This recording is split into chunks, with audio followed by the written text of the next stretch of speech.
Hello and welcome to this four-part video series introducing the Heart of Presence. My name is Mike Jenkins, and over the next four videos I'm going to be introducing you to what I call the Heart of Presence practice. Essentially, we're going to be exploring our own present reality, our own present consciousness, our own present awareness. So the way I guide people with these meditations, with this perspective really, is to begin with three core practices, and they are noticing silence and sounds. So that'll be the first video, this video here, silence and sounds. The next one will be looking at space and objects. And in the third video, we'll focus on stillness and movement. And finally, we'll be looking at our own capacity for awareness, our own ability to be aware, and actually looking at the awareness of awareness itself. So, what is the Heart of Presence? Well, really, I've come to see in my own practice, it's effectively a change of perspective. So most of the time we are navigating the world, living our lives, responding to what's happening around us from the perspective of egocentricity. Essentially, we're approaching the world from a place of, I'm here, the world is out there, things happen either to me or things happen around me, and there are things that I want in life and there are things that I don't want in life. And essentially, most of us could probably agree that we're seeking to be happy at the very, very basic level. That search for happiness might take many forms. It might mean that we simply want to get rid of all the things that don't make us happy. It might mean that we're moving towards all of the things that we perceive are going to create happiness, or relieving a present state of suffering.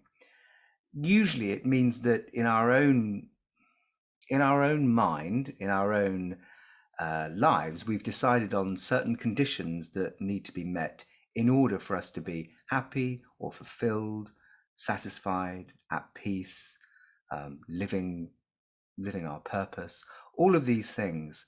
And there's often a whole set of very unique and particular circumstances that we all individually require in order for us to say and feel and know that we are satisfied, are fulfilled, that we're okay, we're happy, we're enjoying life, life is good, all of those sorts of things. And that might mean that we sometimes require conditions outside of our own control to be better than they are. So at the moment, I'm recording this on the 22nd of February 2022, and there's a great sense of unease in the world at large, with tensions in Europe and Russia. The great powers of the world are clashing. We've just been through and are still going through a period of great upheaval with a COVID-19 pandemic. There's climate crisis all around us. And so sometimes we may feel that it's all those things that need to be corrected or improved in order for me to be happy or for me to feel at peace. It might be more directly about our lives, our loved ones, where we live, our job. Whichever way we look at it, the human experience involves an incredible amount of dissatisfaction, of suffering. And that just seems inevitable. So what I'm sharing in these practices is a way for us to change our perspective. And I think what happens, I've certainly observed this in my own life, that when we change our perspective and we look at the world in a different way, we begin to see, to experience the world in a different way, then our perception changes. So our experience of reality, our experience of life can be quite different when we take a new perspective. So the perspective of egocentricity, looking at the world from the perspective of a separate individual, that generally creates suffering. And suffering is inevitable. I think that we all experience some level of human suffering. For some people, that's more intense. For others, it's less intense. But whichever way you look at it, it doesn't seem that we can be here in human form, or perhaps really for life to flower or to express itself in any kind of form without some kind of tension, without some kind of contrast, without some kind of conflict. So these practices are designed really for us to begin to look at perhaps the things, for want of a better word, to just look at ourselves, to look at life, to look at our experience in a slightly different way. So the first practice that I generally introduce people to is listening to silence, and listening to the sounds that are coming and going in the silence. So that'll be our first practice, and we'll do that for about 10 minutes, perhaps 15 minutes, and then reflect on that, and that'll be the end of this first video in the series. So the heart of presence, I've called it the heart of presence because in actual fact, this isn't just about taking a witnessing perspective. So in mindfulness meditation, we can very quite quickly enter a state of being where we feel a bit less attached to things around us, to our feelings, to our mind, to our thoughts. We can develop a sense of detachment or non-attachment. And that can be very useful, and be a very helpful way, a very skillful way of living our lives.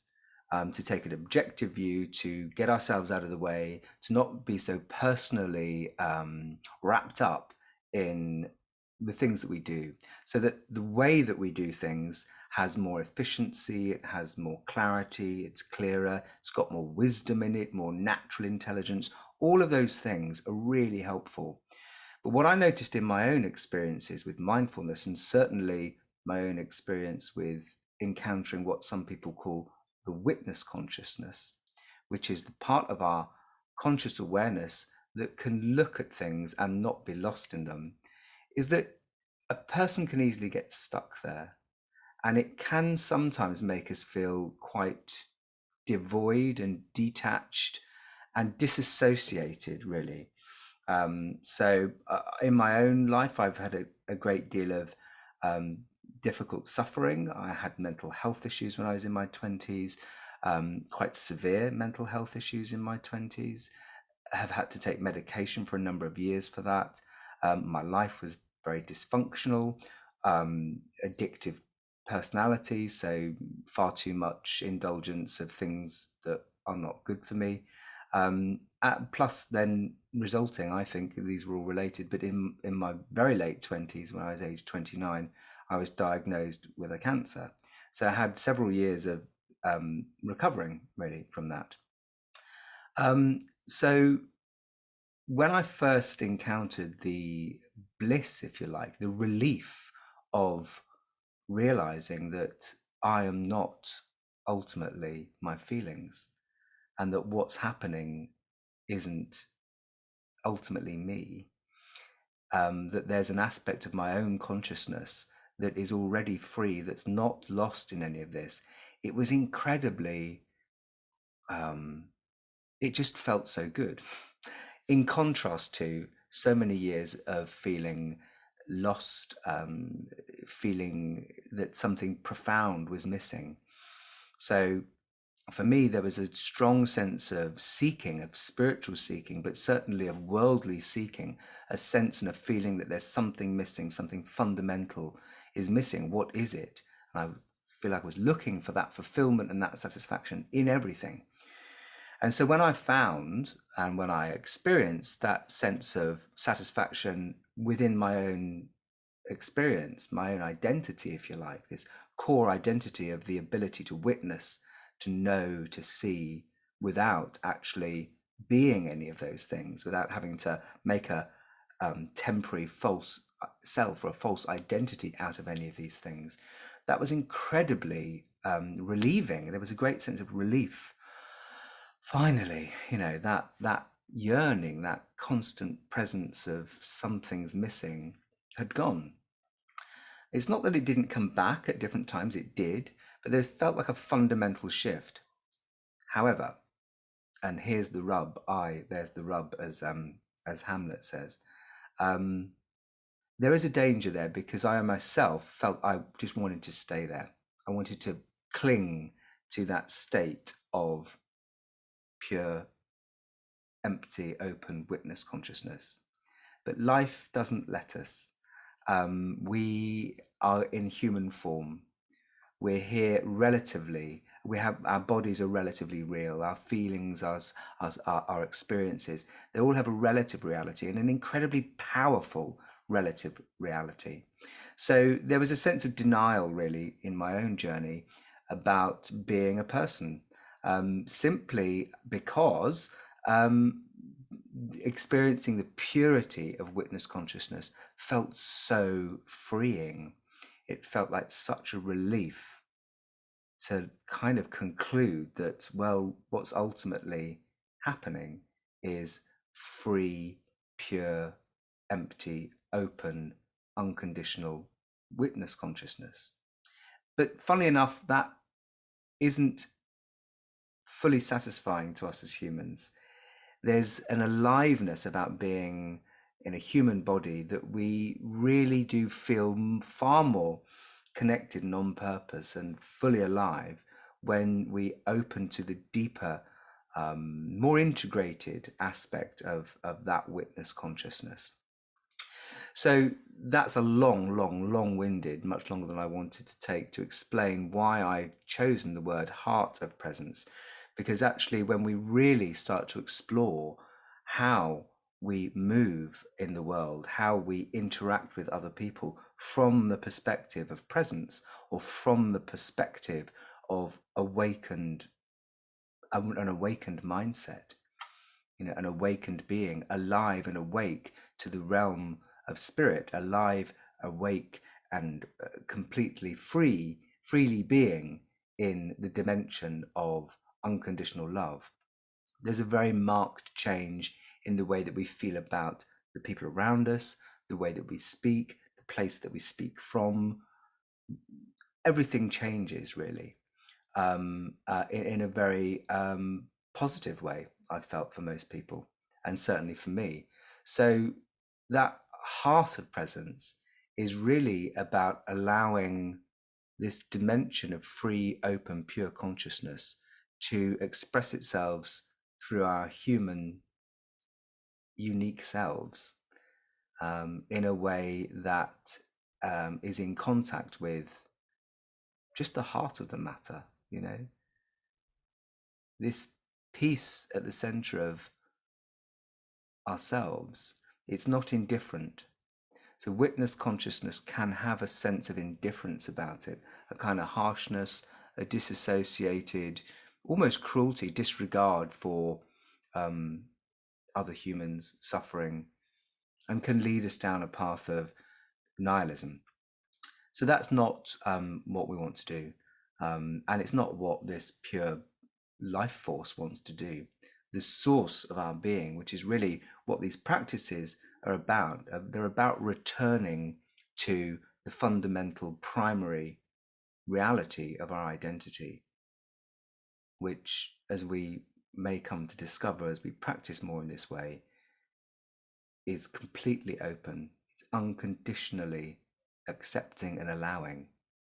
And it carries with it a fragrance of deep, indescribable love and peace and compassion and kindness and forgiveness, all these incredible qualities that just seem bottomless, a sort of fathomless, rich, never-ending expanse of pure creative emptiness emptiness and fullness and all of that. So it's a really much longer explanation that I wanted to give, but this is an introduction to my work in the Heart of Presence, to these guided meditations, or guided practice, I prefer to call them. And just a very quick note on practice, and then we'll start with our first practice with silence. But practice is important. I struggle to have a regular meditation practice of my own. And I've often, the main reasons that any teaching that's come to me from anybody else, or insights that I've had, the only way that they really make any real impact in the world for ourselves or for others is if we apply those teachings in our life, if we reflect and contemplate on what we discover in quiet moments, and we allow that to change us, we allow it to transform those aspects of ourselves that we've grown out of, those aspects of our way of being in the world that are no longer serving us. So practice is important. And I often say in my guided sessions with people that we're okay practicing the things that we do on repeat in our ordinary lives.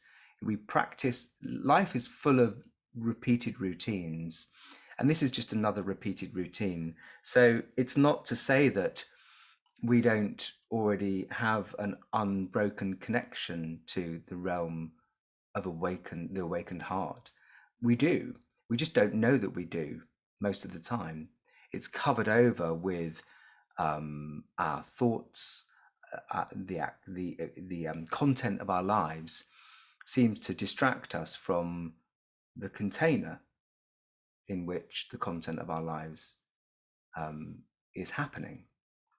So these practices are really about reminding ourselves to just look, feel, experience the primary reality of presence. And I find that the most effective way for myself has been to use what's already here. So rather than too many abstract concepts or too many names of these different dimensions or experiences, to look at the ones that we can actually see and know and experience right here. So silence is one of them. There it is.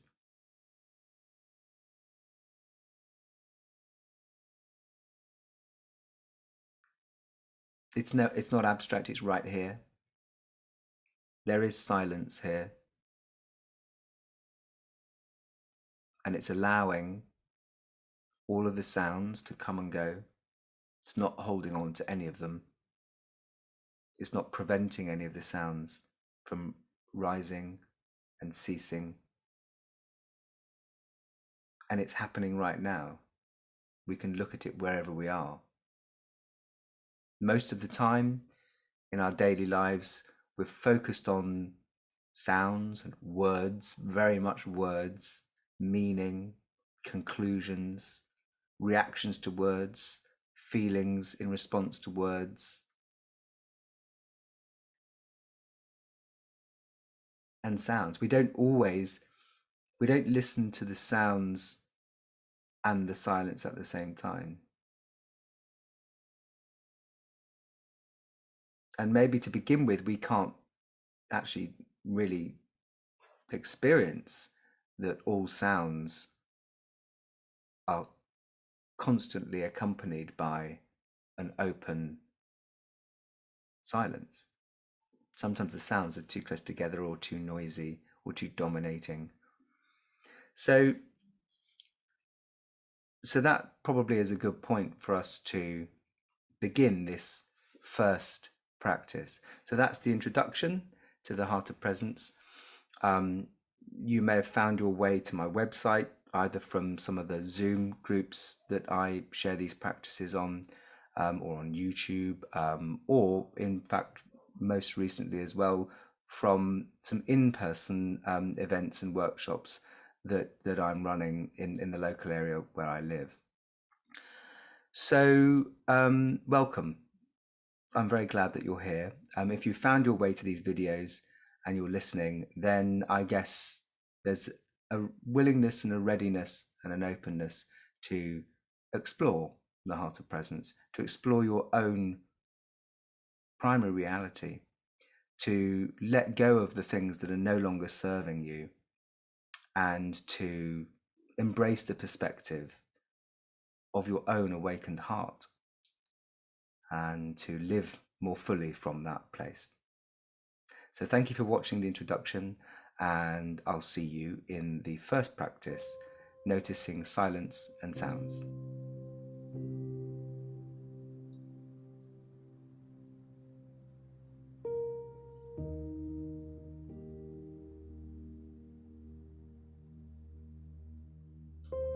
So welcome to our first guided practice, guided meditation. And this first practice is silence. I like to begin with the practice of noticing silence. If any of you are familiar with the work of Eckhart Tolle, and lots of other teachers, in fact, use these doorways, they're often referred to, or portals, into the dimension of spirit, the realm of the absolute, returning home. There's lots of different metaphors that we can use to describe this experience. So we're going to begin. It doesn't matter if it's not very silent where you are. In fact, it can be quite helpful if there are at least some noises around you, because we're going to begin by noticing that there are sounds coming and going. So I like to mark the beginning and end of this guided meditation, this guided practice, with a beautiful Tibetan singing bowl, which a very dear friend bought for me when I began to share these practices at the beginning of March 2020, actually right in the middle of the pandemic. So I like to use that. You don't have to. And I just want to say as well, the use of these practices in our daily lives does not have to be so structured. We're structuring this practice because we're taking time to deliberately and intentionally turn toward the silence. And then, after our practice, we can remain aware of that dimension as we go about our lives. So the reason that I sometimes refer to this type of practice as a non-practice practice is because it's something that we can do while we're just listening to the world around us. You know, even if you're sitting with a person and you're listening to them, you can still hear the words that they're speaking to you, but also having one part of your attention on the silence in which those words are appearing and disappearing. So we'll begin. If you get comfortable, you don't have to close your eyes for this practice. You might find it helps to begin with. It's also very helpful to have eyes open. We don't want to go to sleep in these practices. We want to really wake up to the present reality of silence, the present reality of freedom, and unconditionally accepting life, love, all of those things. So when you get yourself in a comfortable position, I'll strike the bowl and at the beginning and at the end to mark the beginning and end of the practice. So we'll sit and I'll guide the practice, I'll guide the meditation, but I will try not to talk too much. So we get ourselves comfortable.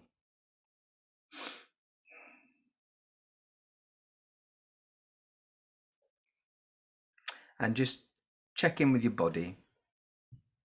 Just notice where you feel any tension and just let that go. You might want to stretch a little bit.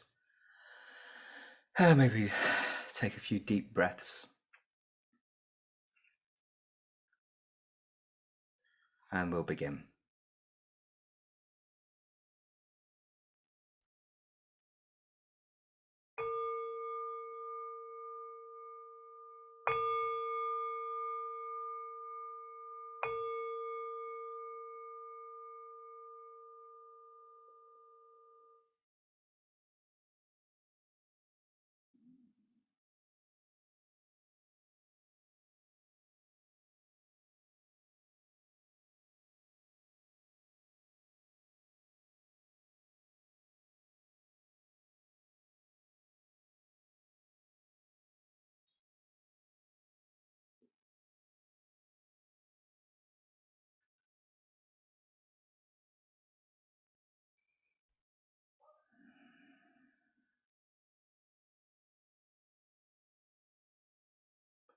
So just for these few moments, we will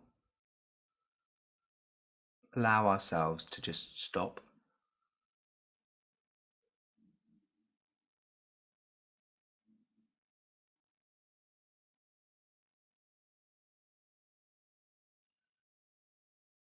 and just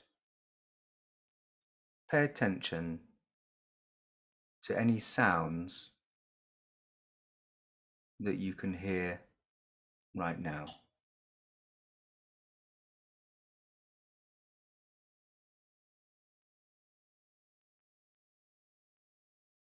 There may be sounds in the room where you are.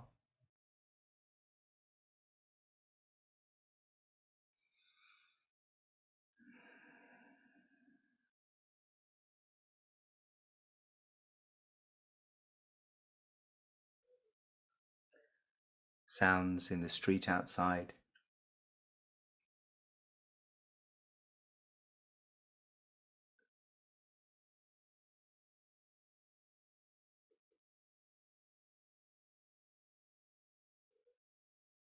Sound of a clock, ticking clocks.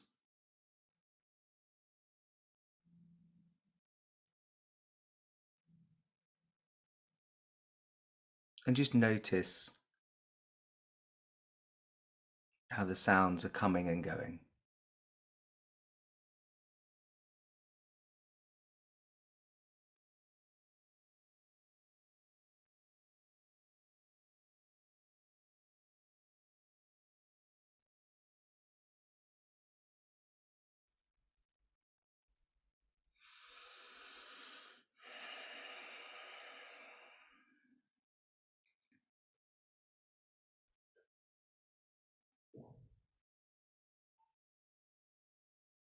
And notice the silence around the sounds.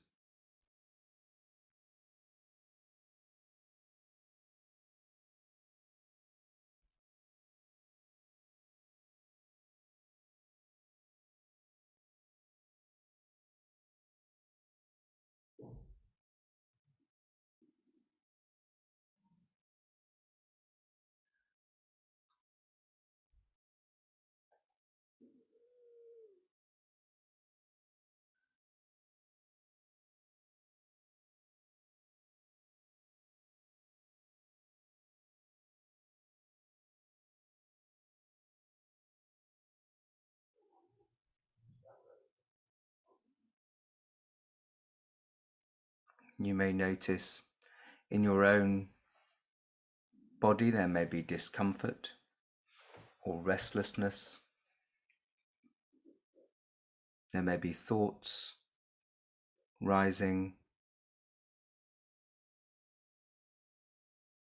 in response to the experience of the sounds or the silence. And that's okay.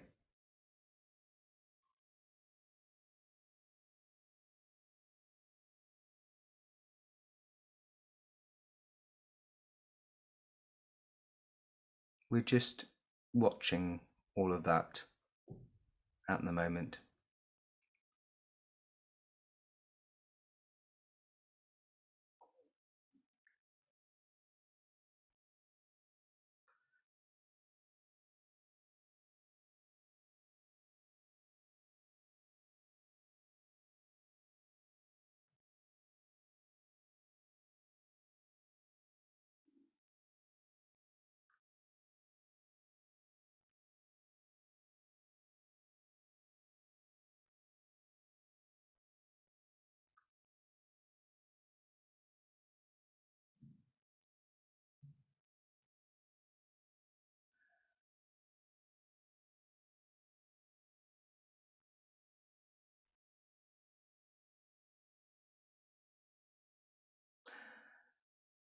And notice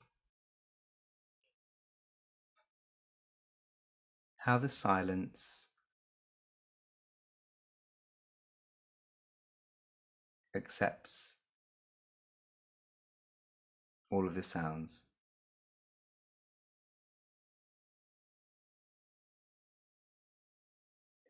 Notice that even though the sounds are coming and going, the silence remains.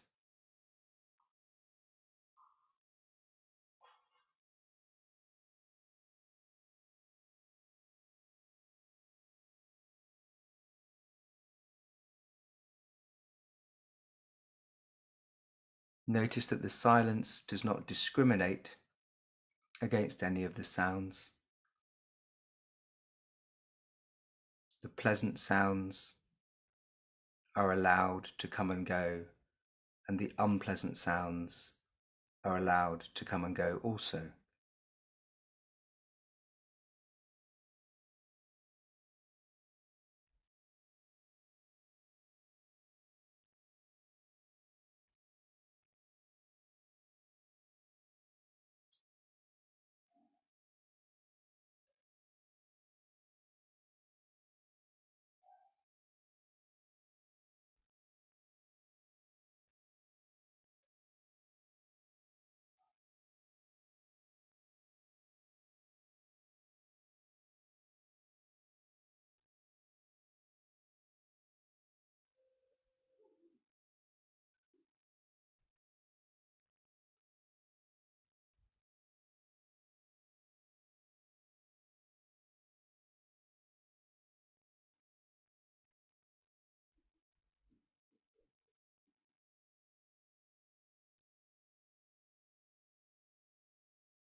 So as we continue to sit, to notice,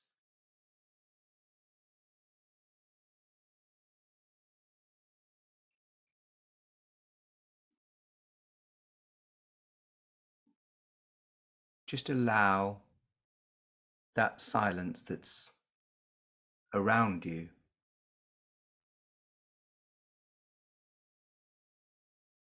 to fully enter your whole being. You may ask yourself, is the silence outside of me or inside of me? Where do I experience the sounds? Do I know them within me, or do I know them outside of me? Is there a dividing line?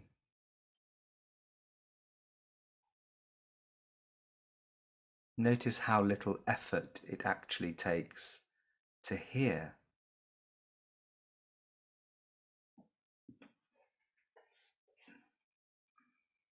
We don't really have to do very much to simply listen.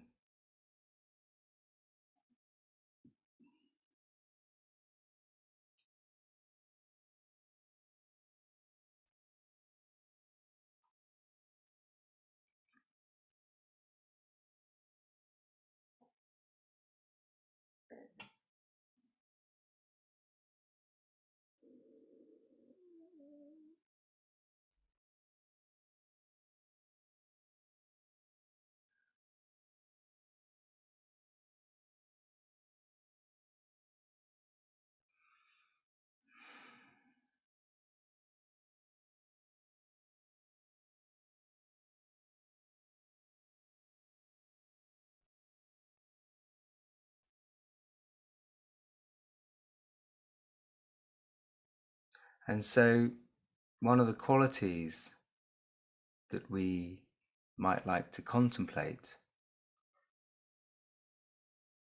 about the silence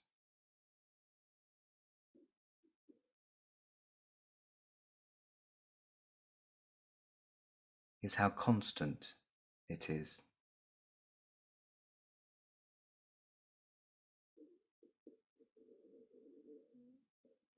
There is something here that does not come and go.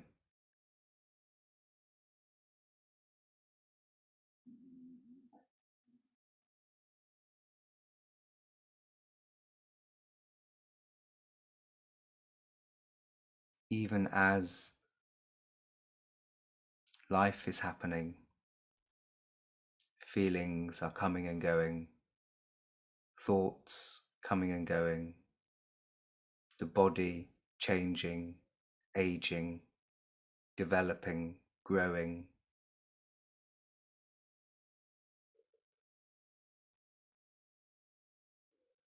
Even though nothing stays the same, nothingness stays the same. The empty, open silence remains.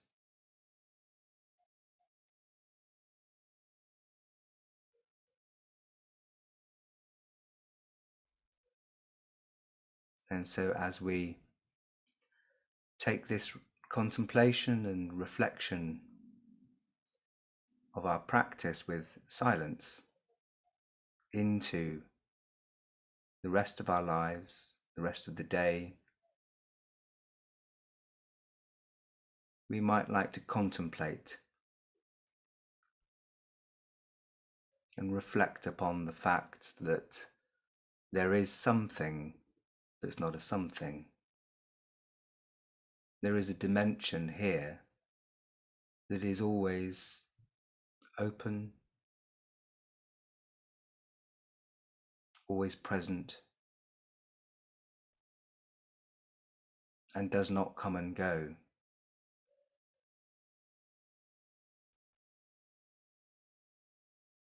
And we can begin to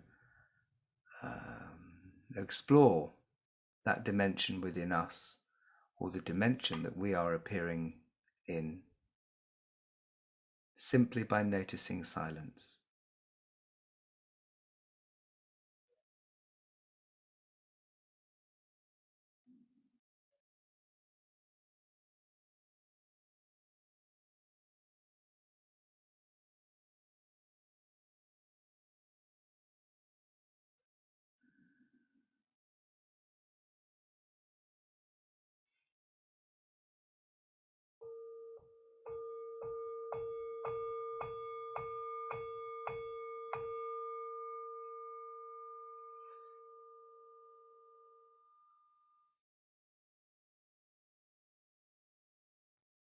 So thank you very much for practicing along with me